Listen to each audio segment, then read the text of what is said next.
રાધે રાધે. જય સિયારામ. રાધે રાધે. આપણે ગર્ગ સંહિતામાંથી ભક્તોની મહિમા ચાલે છે કે ભક્તોની મહિમા શું છે. આજે તો ખાલી 2 શ્લોક છે, એટલે 2 શ્લોક તો હમણાં જ પૂરા થઈ જશે.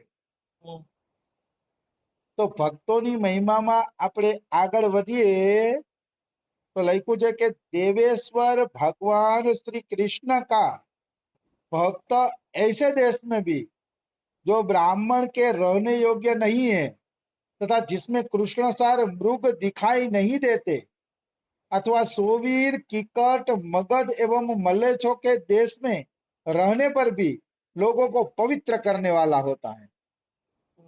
આ 18મો શ્લોક છે, પણ હું તમને એની વ્યાખ્યા સંભળાવું.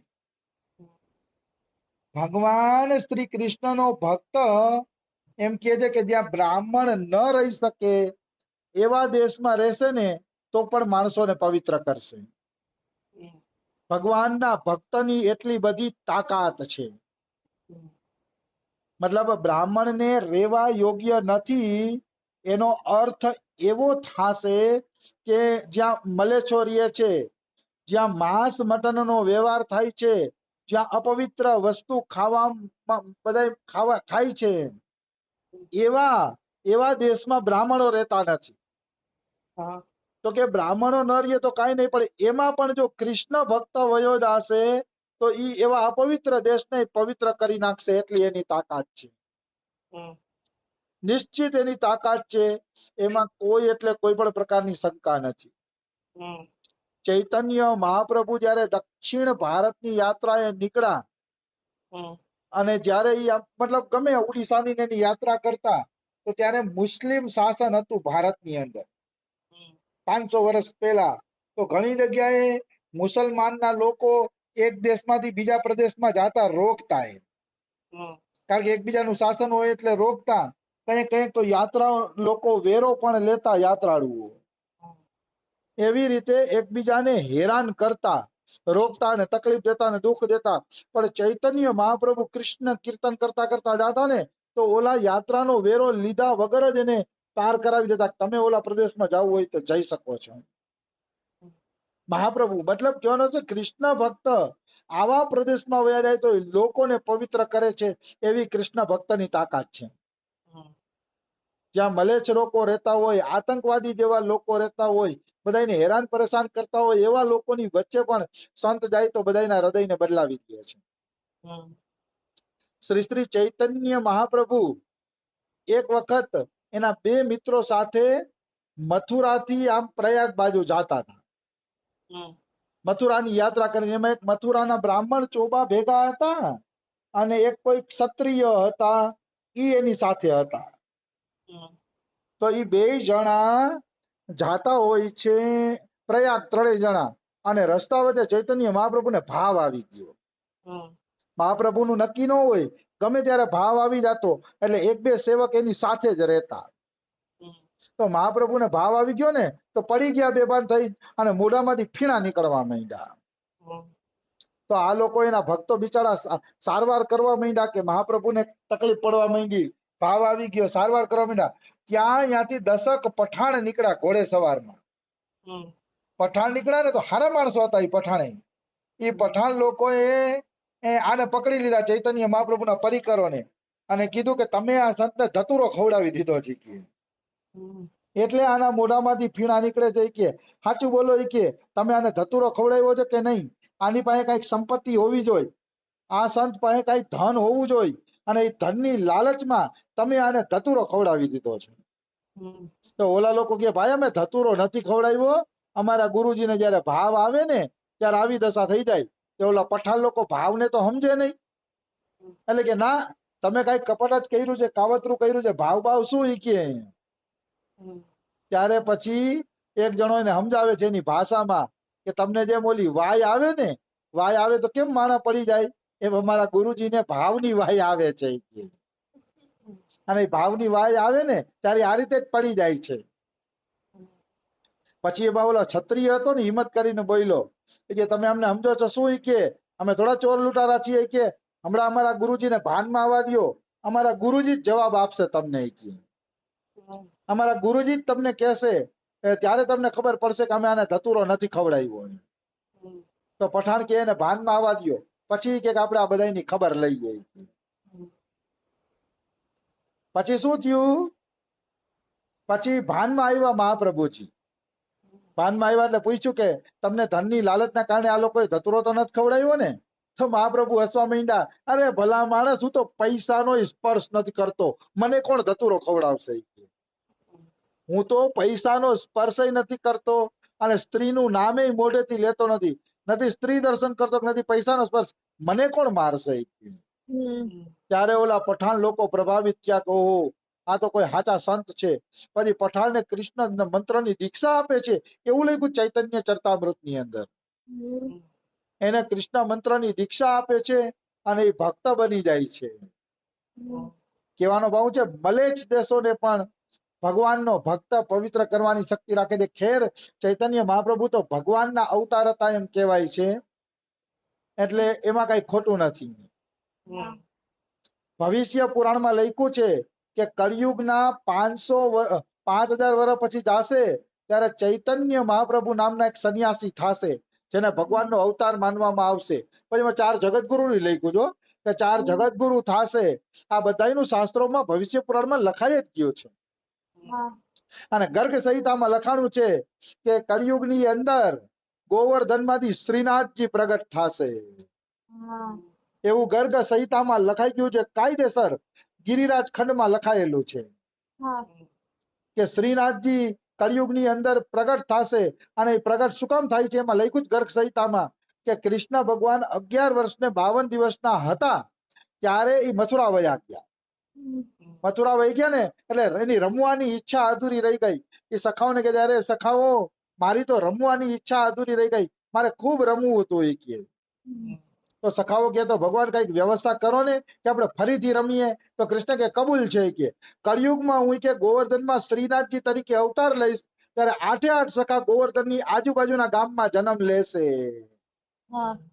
જેમ અમારા રાધા રાણીની ગામની આજુબાજુ 8 સખીઓ છે, એ જ રીતે શ્રીનાથજી ગોવર્ધનમાં પ્રગટ થયા તો એની આજુબાજુ 8 સખાઓએ પણ અવતાર લીધો. આવી વસ્તુ છે. તો શ્રીનાથજી પ્રગટ થશે એવું ગર્ગ સંહિતામાં લખાઈ ગયું છે. એટલે શ્રીનાથજી કોઈ સાધારણ નથી, સાક્ષાત કૃષ્ણ ભગવાન જ છે. અને એને રમતની વાસના પૂરી કરવા માટે જ ગિરિરાજમાં અવતાર લીધો છે. અને અષ્ટ સખાઓ સાથે પછી ખૂબ રમે છે ભગવાન, ખૂબ આનંદ કરે છે, ખૂબ રમે છે ભગવાન. કહેવાનો ભાવ શું છે? કહેવાનો ભાવ એ છે કે ભગવાન અને એના ભક્તો ગમે એવી જગ્યાને પવિત્ર કરવાની ક્ષમતા રાખે છે. મારો મૂળ કહેવાનો ભાવ આ છે. ગમે એવી ગંદી જગ્યાને પણ ઈ પવિત્ર કરવાની ક્ષમતા રાખે છે. આ તો ચૈતન્ય મહાપ્રભુ જ મારા હૃદયમાં વારંવાર આવે છે. ચૈતન્ય મહાપ્રભુ દક્ષિણ ભારતની યાત્રાએ ગયા. જો મહાપુરુષો કેવી ક્ષમતા રાખે છે પવિત્ર કરવાની. તો દક્ષિણ ભારતની યાત્રાએ ચૈતન્ય મહાપ્રભુ ગયા ને તો અહીંયા એક જગ્યાએ તૂટેલું ફૂટેલું મંદિર હતું. એ તૂટેલા ફૂટેલા મંદિરમાં મહાપ્રભુ બેસી ગયા અને હરિનામની માળા જપવા માંડ્યા. હરે કૃષ્ણ કૃષ્ણ કૃષ્ણ હરે હરે, હરે રામ રામ રામ હરે હરે, માળા જપવા માંડ્યા. અને એમની સાથે જે સેવક હતો ને એ સેવક ગામમાં ભિક્ષા માંગવા ગયો. તો બરોબર ઈ ભિક્ષા માંગવા ગયો, રાતનો સમય હતો અને રાતના 8-9 વાગે ધની તીર્થરામ અને એના ભેગી 2 વેશ્યાઓ હતી, એ વેશ્યાઓ અહીંયાથી નીકળી. તો ઓલો ધની તીર્થરામ છે ને ચૈતન્ય મહાપ્રભુને જોઈને આમ જોતો જ રહી ગયો કે આવું સૌંદર્ય એમ. સંન્યાસી હોવા છતાંય મહાપ્રભુ, કારણ કે મહાપ્રભુએ સંન્યાસ લીધો ત્યારે 24 જ વર્ષના હતા. એટલે એની સુંદરતા એટલી અદ્ભુત હતી ને કે શું વાત કરવી. જોઈને માણસો ઘેલા થઈ જતા, કૃષ્ણને જોઈને ઘેલા થાય એવી સુંદરતા હતી મહાપ્રભુની. તો એને જોઈને ધની તીર્થરામ કહે કે આવો સુંદર છોકરો અને સંન્યાસી હાલતમાં ઈ કે. તો ઓલી વેશ્યાઓ હતી ને એનું મન લલચાઈ ગયું કે કેટલો સુંદર છોકરો છે. તો ધની તીર્થરામ એમ કહે છે આ તો એની મસ્તીમાં હોય એમ લાગે છે, જોતો ખરા કે આપણી તરફ નજર ઉપાડીને જોતો નથી કે. અને ભગવાનનું નામ જપે છે. તો ઓલી વેશ્યાઓ અભિમાનમાં શું કહે છે કે અમે એની બાજુમાં નથી ગયા ને એટલે નામ જપે છે, નકર હમણાં નામ બામ બધું છૂટી જાય. તો ધની તીર્થરામ વેશ્યાઓને કહે છે લાયકી શરત ઈ કે શરત મારી દે ઈ કે આ સંન્યાસી કોઈના વશમાં થાય એમ નથી. તો વેશ્યાઓએ શરત માંગી કે અમે જાસી એટલે વશમાં થઈ જ જાશે, અમે જાસી એટલે વશમાં થઈ જ જાશે કે થઈ ગઈ શરત. હવે શરત શું મારી મને યાદ નથી કે કોણ કોને દાસ બની જાય એવું, પણ એ વેશ્યાઓ ગઈ મહાપ્રભુ પાસે અને કીધું સંન્યાસીજી ક્યાંથી આવો છો? મહાપ્રભુએ નજરે ઊંચી ન કરી, કારણ કે નામ જપના રસમાં એ લીન બની ગયા હતા. નામ જપના રસમાં એવા ડૂબેલા હતા કે એને નજર ઊંચી કરવાની પણ ફુરસત નહોતી.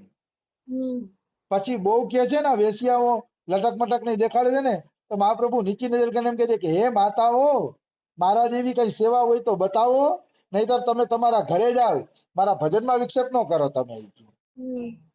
માતાઓ કહીને બોલાવ્યા ત્યારે ઓલી વેશ્યાઓને તાપો તો લોહી નો નીકળે એવી દશા થઈ ગઈ. પછી મહાપ્રભુનો એટલો એના ઉપર પ્રભાવ પડ્યો, એની વાણીનો એના ભજનનો એટલો પ્રભાવ પડ્યો કે આ બે જણી માફી માંગવા માંડી કે અમે તમારી તપ ભંગ કરવા આવ્યા હતા.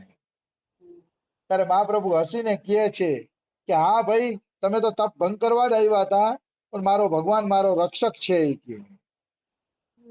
એ બધાની રક્ષા કરે છે, તો મારી પણ રક્ષા કરે છે.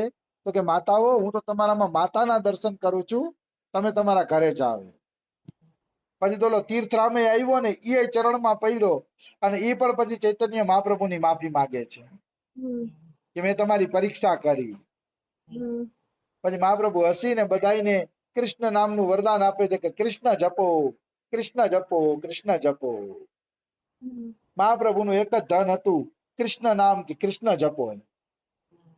આવી વસ્તુ છે. તો કહેવાનો ભાવ શું છે કે કૃષ્ણ ભક્ત જો મલેચ્છ દેશમાં જાય કે કીકટ મગધ એટલે જરાસંઘનો દેશ, અપવિત્ર દેશ, એમાં પણ વયા જાય તો એ બધાને પવિત્ર કરી દે છે. અને છેલ્લો શ્લોક છે કે રાજન, જે સંત પુરુષો સાથે સંબંધ રાખે છે એની અંદર જ્ઞાન યોગ ન હોય તો કાંઈ નહીં, ધર્મ નો હોય તો કાંઈ નહીં, તીર્થ નો હોય તો કાંઈ નહીં, યજ્ઞ નો હોય તો કાંઈ નહીં, એ કાંઈ હશે નહીં જીવનમાં તો એ ભગવાનના ધામમાં પહોંચી જશે, જેનો સંબંધ ભગવાનના ભક્તો સાથે છે. મતલબ તીર્થ, દાન, યજ્ઞ, તપ એ બધું એક તરફ અને ભગવાનના ભક્તોનો સંગ એક તરફ. એટલે મનુષ્યએ ભગવાનના ભક્તોના સંગનો મોહ રાખવો જોઈએ, કારણ કે ભક્તોનો સંગ છે ને વગર ભજને તમને ભગવાન પાસે પહોંચાડે ને એટલી તાકાત રાખે છે, પણ તમારી શરણાગતિ હોવી જોઈએ.